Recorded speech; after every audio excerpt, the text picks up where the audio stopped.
Hello and welcome to The Society with Barrister Fatma Shaheen at PTV World.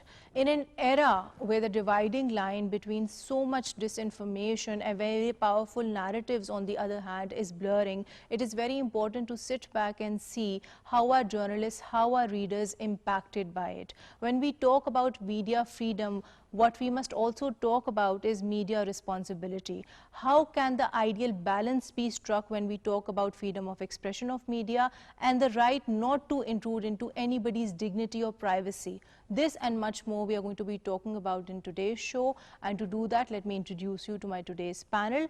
My first panelist here with me today is Ms. Aisha Janzeb, who's herself been a former TV anchor and she's an educationist too. Assalamu alaikum Aisha, and welcome to the show. Alaikum assalam. Thank you so much. Most welcome. My second panelist for the show today is Ms. Saira Agha, who's an editor of a lifestyle magazine. Assalamu alaikum Saira, and welcome to the show. Thank you. And my third panelist for the show today is Hassan Yusuf Shah Saab, who's an analyst. Assalamu alaikum Hassan, welcome to the show. Well, to get the conversation started with you, Aisha, something which I made a mention of in the introduction as well, that when we talk about media responsibility, we must also talk about media freedom, and ideally this is something which must be balanced. But when you see trends overall, we see that there was this time when only the uneducated, the illiterate class in Pakistan was falling victim to fake news. But over the years, we've seen that even educated people, they also pay heed to it. So what reasons do you attribute for this change? I feel, Fatma, that it's very important for any news that you find on WhatsApp, on all social media platforms, you need to actually weigh the pros and cons and the eligibility of that particular news. But in the current scenario, people are so hungry for news that whatever news that they find on social media, they start considering it a fact. And many a times in recent times we've seen that social media fake news have been picked up by the linear model as well. Exactly. And then later on they have to apologize. The fact is that because of this rush and haste of getting it's the rat race, Aisha, that everybody has to break the news first. Breaking the news first. This is the first media house who has just broken this news, and this particular rat race has pushed people into actually following fake news, spreading it as well. But then I think that's very right, that people, the responsibility from what I understand then falls of course on the media house as well as on the person. Like if I'm a viewer and I'm reading something, so before forwarding it, I should at least ensure that it's authentic that way. The fact is so it's a dual responsibility. The fine line between fake news and real news has just evaporated. People do not find it obnoxious to read a fake news or spread it. That's what they come up with. That's this exactly particular little sentence sums it up, that it was a bit of fake news. People don't find it embarrassing to share a fake news. Exactly. And being on a screen, being as an anchor, you are supposed to verify each and every word of what for print media journalists, for that matter, people who have who are in important positions of power in social media too. I think at the end of the day, if you were to sum it up in this way, that the more you keep on saying something, the bigger the easier it will be to actually believe the other person. So I think unfortunately we've come down to that. But coming to you, Saira, I think Aisha has in her view highlighted the reasons why fake news is on the rise, which I agree with, because I think the responsibility should just not be on the media houses, it should also be on the viewers, people who are actually seeing that news and in turn forwarding it. But I think your job is a bit tricky that way, because it's interesting too. You're a lifestyle journalist and you have to interview people, you have to sometimes get a bit personal with them. So how do you balance that, at one point ensuring that the piece that you're writing, that is in itself engaging, but at the same time ensuring that you're not intruding into the other person's privacy? Well, Fatma, over the years, over the 11 years that I worked, I would like to believe that I have sort of built that trust and that, what should I say, that comfort level where the other person feels at ease in sharing whatever they have to tell me and say. And also these people in the lifestyle sector, their fans are obsessed with them. So whatever they do, everything is right out there on social media, be it their personal lives or their professional or their plans or anything. So whatever fake news or rumors that spread about them, which is like left, right and center, it happens all the time. there is a way of confirming because they are so active on their social media. But do you that they like get to take hear consent? Because there is some regulation, correct me if I'm wrong, Definitely. that you can't republish an article without taking the consent of the person, or for that matter, use their pictures, because celebrities have been having problems, and not only in Pakistan, world over we do see this. So to what extent is that concept of consent defined here in Pakistan? As I was saying, they feel that comfort level and they feel that ease, and they like to share that, and they know that a credible newspaper is breaking it.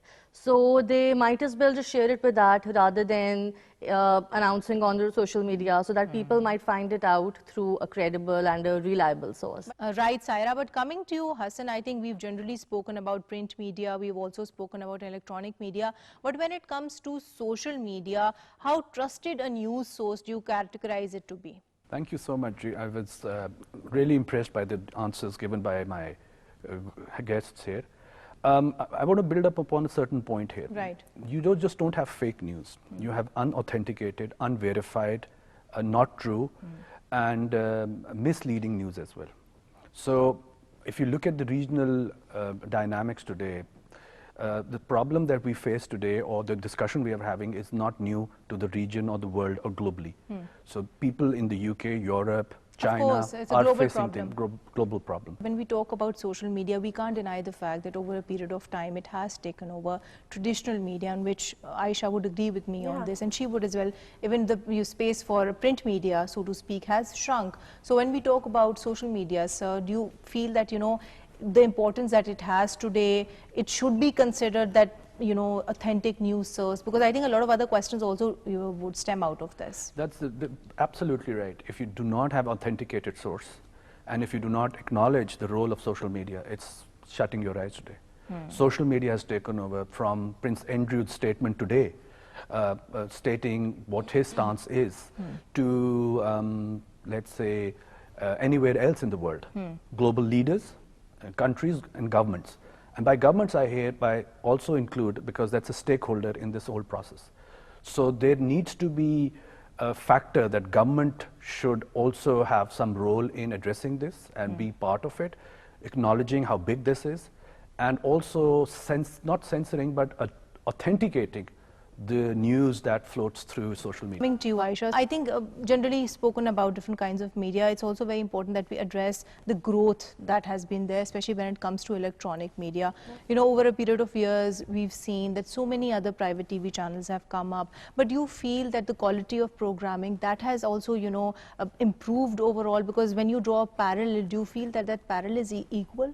I think because of the mushroom growth of media channels, and every particular political party owning one or having affiliated with one, it has lunged out or become more of a spokesperson or a representation of a particular party's agenda or whatever they want to say, or a particular leader's vision, whatever they have their own vested interests. Vested interests and affiliations, of course. Now, from here, if we talk about the content that's being produced, there is extremely authentic content being produced, and then there is content which is just being thrown at the viewers, not realizing, which is substandard and run of the mill. Right. Just in a rat race of, again, I would say, your ratings, which is a menace for people. Viewers don't understand what ratings is and how important But private media houses do, obviously. Or we'll come to that as well, because that's a very important aspect that you've highlighted. Yeah, I would want to add a little more on that, but afterwards. Sure. For right now, the content, yes, that it has gone and undergone a lot of phases. It's again, until and unless there's a fight over a panel of anchors and politicians, until and unless people are fighting on it, it will not be talked about the next day on social media. But that is so sad. This is Isn't sad. that very unfortunate? It is unfortunate, Aisha, because that is a very basically wrong representation right. of your And I also society. think that exactly, I agree with you 100%. And I also feel as an anchor myself that that space for social issues, the issues that need to be talked about, that is basically overlooked, because right now if you see the what happens programming is current affairs or morning shows. Exactly. What happens is the question and the particular news that is under question is just like a fume, and whatever happens is that either the anchor or the guest are talking about that particular person who that news is related to or the party that news is related to, and then talking about the past and not about that current news which is under question. So the whole purpose of breaking a news and talking about it is actually lost. That is lost, and not only that, I think there is too much focus then on political talk shows. There should be, focus should be on the issues that matter to the common man as well. There should be political talk shows. No, nobody is denying that, but in addition to that. But an influx of political talk shows with all sorts of anchors sitting and giving their visions. I think that is a very important point that you've raised, that media literacy also needs to be there, which will take me to you, Saya. When we talk about print media, you know, how literate do you find it to be today? You know, I know you've been in the print media for a decade now, I believe. Of course, so how do you see it evolving in Pakistan over a period of time? Okay, so at the time when I started out, that was in 2010, print media was on a surge. It was a sensation. Everybody wanted to be a part of it because at that time it was still very relevant. Social media hadn't exploded on the scene like that. But I'll be very honest here, over the years I've felt that with the influx of bloggers, I was about to come to that. You know, there is so much debate on bloggers in our society today. And I have nothing against that. Also, just shedding light on this blogger thing, I feel that they're so committed and passionate that they're everywhere. I mean, me being a journalist, even I pick and choose over the kind of stories that I do and cover and the events that I attend. But these bloggers are everywhere. But one thing I really don't like, it is good in its own way, of course, you know, everybody has a right to exist. But I think equating it with journalism, that is wrong, because I think they are unmatched per se. They have a different kind of audience, different kind of an engagement. I'm not undermining their importance. No, definitely not.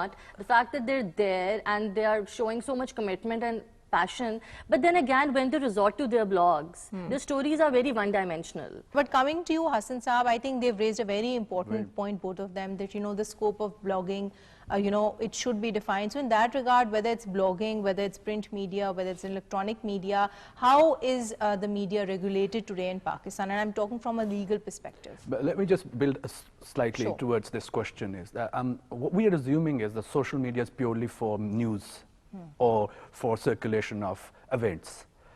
Social media has taken over our lives far bigger, and the impact is far more than we are addressing. From people telling about their trekking experiences, to the adventurous rides, to food, to their to everything in their lives. So when you have such a fudge, as I say, so lucid, it's not concrete, you can't say that one portion is for news and we need to authenticate that. So let's assume I'm a regulator. But then we do have fake news on social media, where we've seen celebrities being declared dead when they are alive. So basically it covers, you know, I'm alive and people you've been a victim to it as well. See, she's pitched in. Pitch this in. So I think it's social media per se, of course, and we are not just focusing on the news angle of it. We do understand that, you know, the ambit of social media also encompasses infotainment and all kinds of news. It has also crawled in somehow to your drawing rooms and your bedrooms as well. Exactly. My question is, as a regulator, let's assume, because we have been, how should I say, the regulator is invisible in our discussion so far. So let's say the government and regulator are two entities. They should not be the same, one. Because the government's job is not to regulate. The regulator's job, who should be independent body, we should be, how should I say, unbiased towards the producers, towards the anchors, towards the media houses. How should they circulate and mediate in between such news? So let's say I'm a foodie, or let's say the word, as they say, foodie, and I suddenly switch to becoming an anchor or talking about serious issues facing the society, from adulteration food to suddenly saying that the government regulations are I think this incomplete. is something which Ms. Aisha also pinpointed, that you need to have the right qualifications, right experience, right competence. But talking from a legal perspective, sir, what laws exist in Pakistan to regulate media per se, whether it's electronic, social or print? Absolutely. The media laws existed in 1950s and 60s. They were there for the print media. Then we had newspaper circulation, and everything circulated around or revolved around the news. From 2002 onwards, Because of the new media houses coming in and because of the channels, suddenly you had rules and regulation and PEMRA rules coming into effect. 2002. 2002 right. Onwards. Then you had 2007, you had council for complaints, you had other issues. But what is the gist for the people who are watching our show? Just tell them the gist, like how are anchors, how is the content which goes on air, how is that regulated, what responsibilities are put possibly on the guests. So how is everybody regulated that way? If I were to put it in a nutshell, and not making it very legal and very technical detail, it's lagging behind with the pace. Okay. So it's still focusing on media production, not on the content. It still focuses on... Is fake news per se covered under the law? To some extent, yes. But to a large extent, no. Okay. So and to what extent is it covered?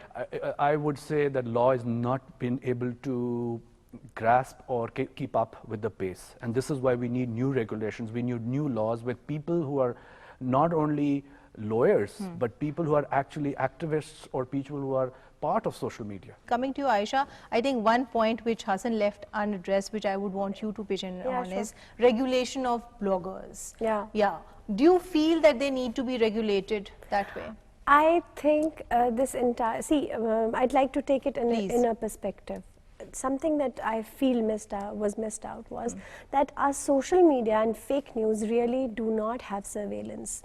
There should be heavy fines on those accounts. Those accounts should be shut down. And we do have the, we have the infrastructure for that. The actions should be taken. Channels have been fined. If channels can be blocked, but up till date, I have not heard of a single case where on a social media account, either the account was banished or was blocked forever. This can be done because of spreading fake news. For other crimes, they are actually under the law. Or news which is of yellow journalist, where you can say it's yellow journalism. You know very well where it's a news is spiced up. You often see clickbaits, which the picture on the video is completely different. And when you open and go through it, the content of that particular video is completely different.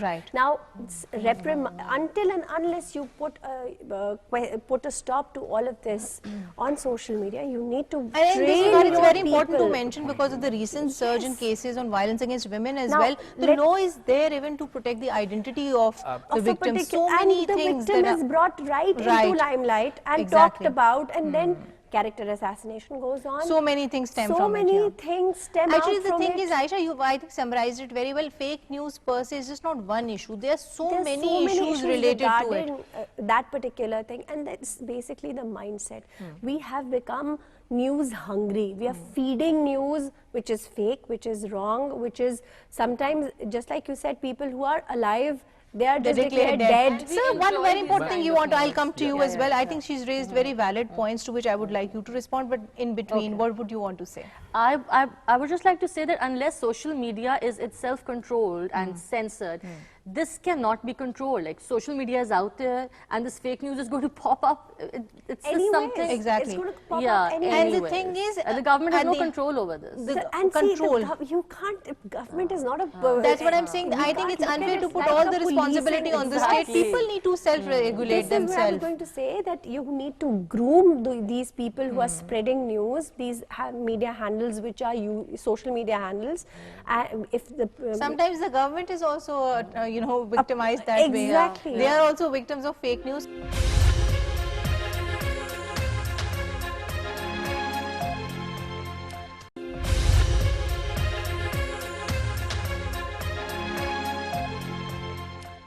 Coming to Hassan Saab, I think she's raised some very valid points when we talk about fake news. It's only fair that we also take the narrative of the person who has been victimized that way. So in this regard, what rights does anybody have when they have been a victim of fake news? And because of that fake news, their reputation has been tarnished. Absolutely.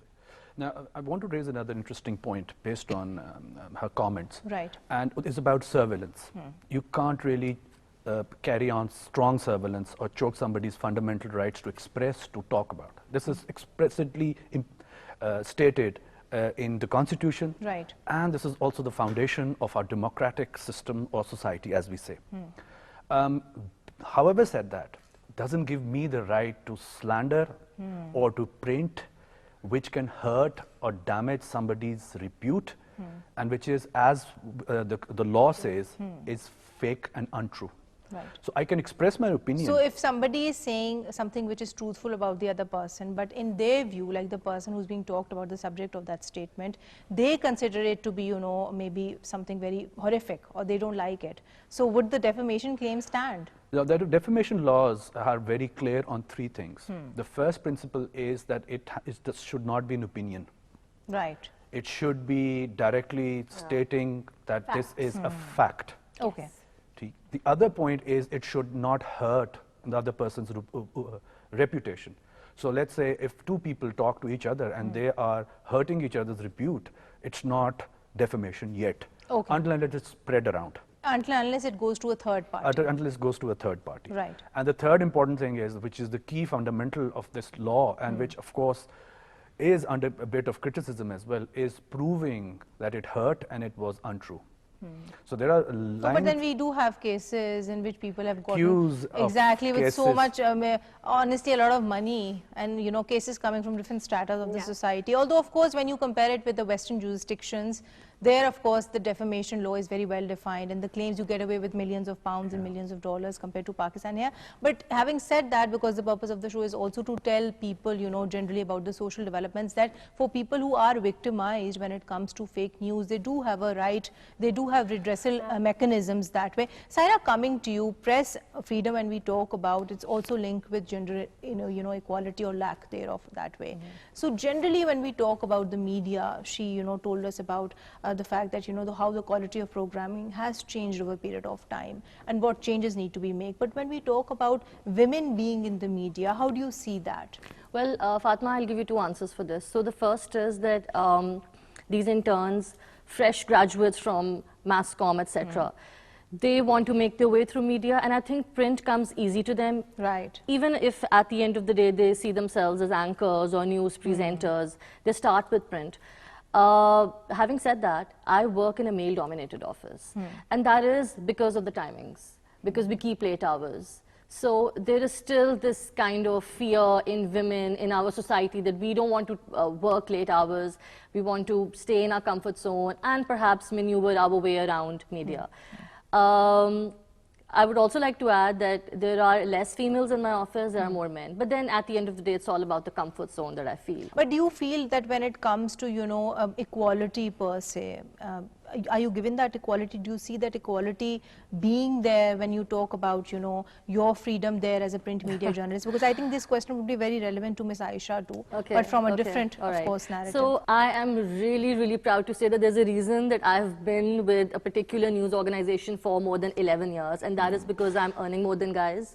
That's very heartening to hear. Yes, Sarah. I'm earning more than men in my office. I've heard in such Right, a long right, time. right. Not the first, but one of the few people I know. Also, it's not just about earning. I am actually given the kind of treatment that one can ever dream of, you know. It's also, it has also got to do with the fact that I've spent the hard yards there. I've been working there for more than 11 years. So you reach that kind of seniority. We must talk about the credibility of print media, so to speak, because a lot of people who do actually read newspapers and magazines go to print that way. It's because they actually want to, you know, go to authentic news. They want to have that authentic piece in front of them when they're wanting to access the news. So what tips would you give to all the aspiring print media journalists, so to speak, who are wanting to join the profession just like yourself, that how can they make their work credible, authentic, and of course more accountable too? Well, Fatma, as I was saying earlier also, that a blogger, for instance, when they resort to their blogs and they want to report about something, their stories are very one-dimensional and very opinionated, highly opinionated. Whereas us journalists, when we want to report facts or do a story, we have these contacts that we talk to first, and then we chart out an entire story. It's more factual in comparison. It's more factual, and we add those quotes also. For instance, if I'm doing a story on you and other anchors, I would definitely be calling up everybody and asking for their opinions and views. So I think, and at the end of the story, you can give your opinion so that it leaves a taste in the reader's mouth, right? Instead of just ending it abruptly. I would say that yes, definitely. If you don't have contacts, just ask your bosses or whoever is in charge to link you up with all these people, so that you, at the end of the day, there's a weighty and a meaty story that people read. Right. And not only that, Saira, I think you do your own research.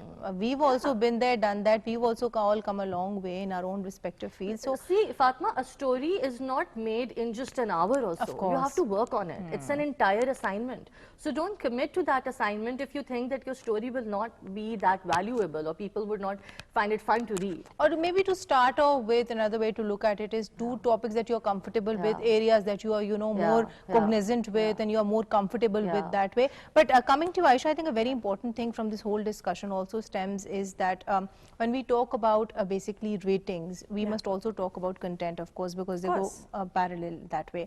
But I feel personally that they're now, considering that there is so much focus on ratings, the content itself has been, unfortunately compromised that way. But is there any way in which we can have, a balance between the two? Because of course we can't even ignore the fact that there are, monetary and financial considerations on TV channels too that way. Unfortunately, Fatma, and the current news setup that I see, people are, and media houses are more concerned about what the rating is, and the rating of a particular program should not go below or the first 5 channels, which are the top channels, or the rating of that particular channel. If it does that, then the anchor of that particular show is in hot water.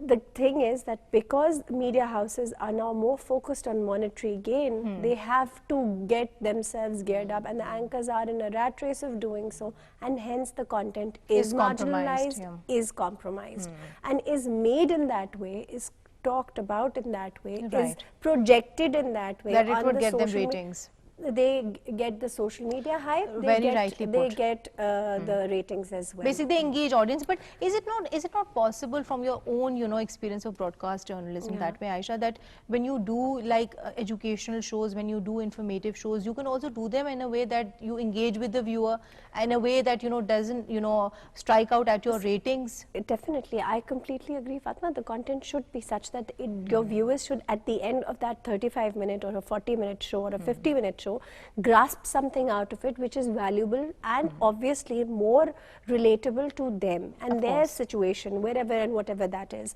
But unfortunately, there are a handful of programs that you can, or a handful of news anchors that you can probably pinpoint who are actually giving you fact-based news.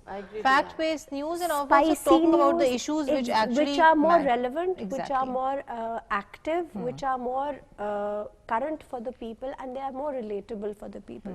Unfortunately, the influx of programs is again on those matters and issues which are more spicy and are feeding that news-hungry generation who wants to see what's happening, what's new, what happened. The focus of programming needs to be changed. That way, something which you said earlier. Because this is going to, I'm sorry to be a little bleak, thinking a little bleak in that way, because soon this news-hungry monster is just going to end, and your fake news and your spiced up news are just going to end up. But the thing then is, Aisha, what? I also feel that now, at least, because I've also spent a certain amount of time in the TV industry, I think people are also educated, and they also pick up educated content. They also like to see, programs. So if the people start actually taking the first initiative and having such programs, maybe they would be the trendsetters that way too. Maybe, but that's a question mark, and media houses are not willing to take that plunge or risk. So of course the responsibility is something that it is basically a collective effort at the end of the day. It is a collective effort. On part of the media houses and part of the people, viewers as well, who are what inside. do you want to see? But I think somebody needs to take that first step. Coming to you, sir, I think we've talking about media regulation. You briefed us about the laws, and then the other social angles we've spoken about with the other two journalists. When we talk about the proposed media regulatory authority, what are your views on it? What I see from the discussion is, and let me give you a vague word for that, is a kind of scorecard that you need. A scorecard which does not only address the rating, but it does not take rating in isolation or just rating in itself. So you need to have the monetary side to fund the whole process and the industry. You can't just take it away. You need to have, let's say, an X percentage. Maybe you need to have more humanist kind of sponsors who actually support such causes. Absolutely, like environment, like gender equality, like women issues. Women issues. And by gender, and I don't... issues as well. Yes. Right, very right. By gender, I don't even mean women. Yes, I don't even mean women by gender issues. Yeah, of course. I mean other genders as well.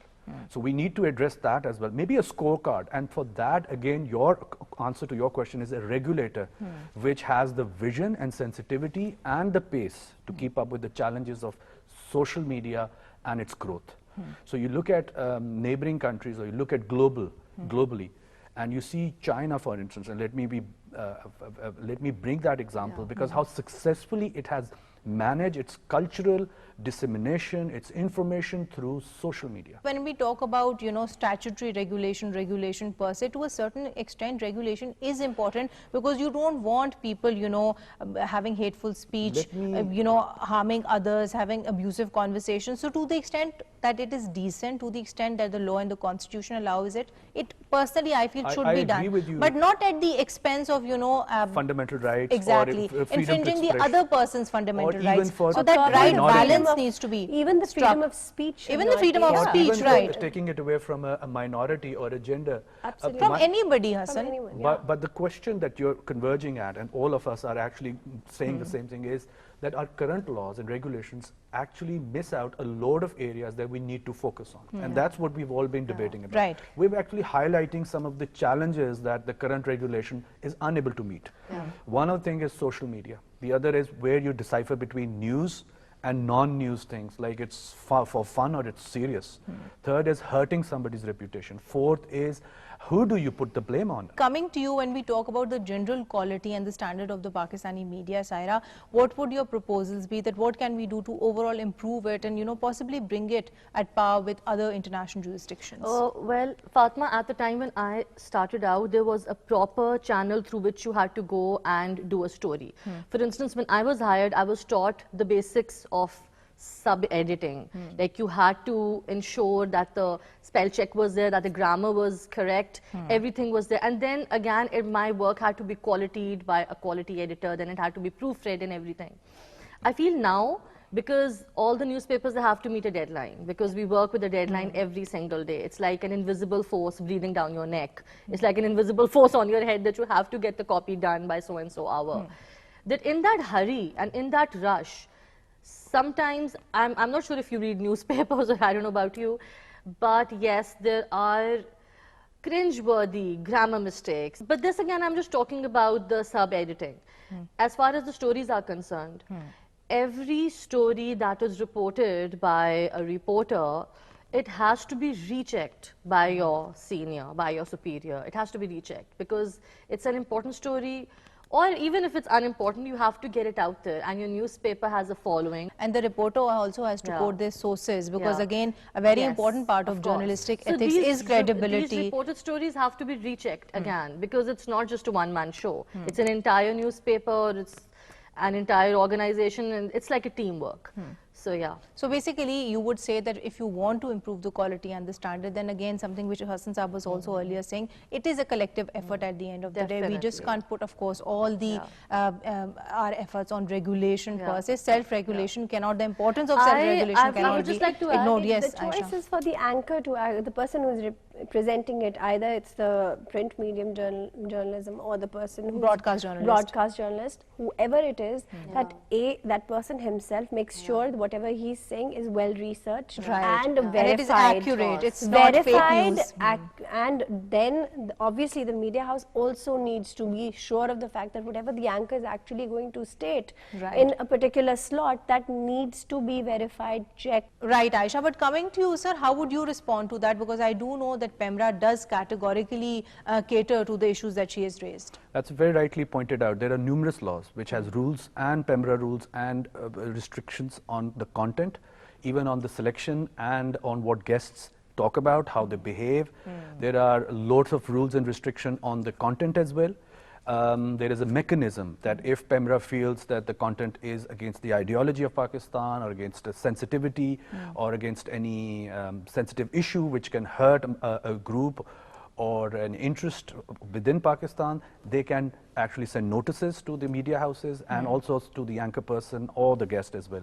Having said that, there are still gaps and slips which the current laws do not cover under which cover broadcast, which cover print, electronic. But which do not cover social media, blogging too, which we were earlier discussing. But coming towards the conclusion of the show, you know, since I'm running short on time, I would want us to address the digital advertising bit too, because that is of course very important. We all know, you know, the momentum it has gained in the coming years. True. Of course, with the influx of social media, so to speak. So how can that be regulated, Aisha, in order to actually regulate fake news? Because you see, the connection is very strong. It's very, very strong, and unfortunately, I would rather paint a grim picture over here. Social media is getting more digital marketing chunk out as compared to the linear medium, and people are not willing to pay anything right now in terms of marketing when it comes to the linear medium rather than social media, because it's cheaper, it spreads news 6 times faster, and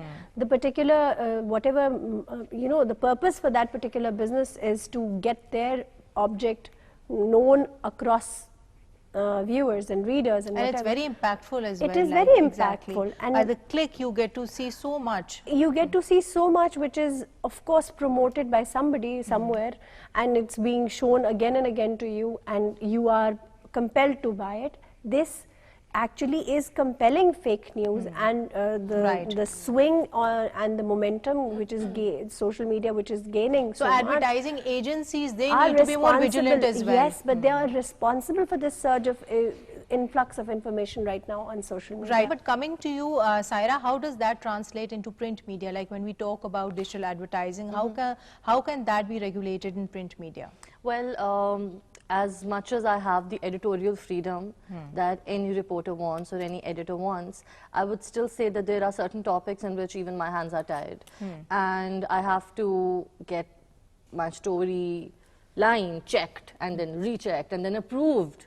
Instead of checked, I would like to use the word approved. Because it's just that if I'm doing a story on a certain topic, there is a certain angle that I wouldn't be allowed to give, because that same person would be advertising with the newspaper the very next day. And we're talking about major financial stakeholders coming in, stakeholders. So many considerations that you need to keep into consideration. And then because I have the kind of bosses who give me that editorial freedom, then I would be asked to turn it down a notch and to basically sugarcoat it a bit. Yes, do get my facts out there, because at the end of the day, that's what we're running on. And that is what the credibility actual is what subject of the discussion is today, that you know, get your facts right, be credible that way. I remember this and one be story. honest too, which is very important. I see a lot of people, you know, taking on pieces from others and then taking the credit from themselves. And social media has a surge of it. Right. You know, every other day you hear about a cat fight amongst 2 different people who've written the same piece, basically and published it on their own social media handles. Exactly, which is why we need to regulate it, sir. But to conclude the show, if you were by and large to compare Pakistani media, how would you compare its, you know, freedom to what it exists in other jurisdictions? Look at the regulation side. It's not as bad as sometimes we perceive or sometimes we complain about. Pakistani media is by large quite free to express itself. If you look at some of the restrictions in Europe, so I mean in US alone, there have been celebrities whose Twitter accounts, Facebooks have been blocked, whereas we haven't done that. There have been people who have been sanctioned, and there have been strong surveillance on expressing strong content, not in Pakistan. So by the large, I'm not saying that we're largely free yet, but what I'm trying to say here is that we need regulation on some of the aspects that we discussed at large. Right, sir, your point is noted. Thank you so much, Aisha. Thank you so much, Saira, and thank you so much, Hassan Saab, for being here with us today. Well, to conclude today's show, we generally spoke about the regulation as it does exist on different types of media in Pakistan. Personally, I feel as an anchor that even if we bring, you know, more statute, we bring in more laws, we bring in more regulatory authorities, what would be more effective would be self-regulation, because regulation is something which must start from a very personal viewpoint. We need to strengthen our codes of conduct in this way. We need to strengthen our journalistic ethics in this way. And we need to remember the fact that with great power comes great responsibility. So we must learn to use that power wisely. On that note, signing off for today. Until next time, take care and Allah Hafiz.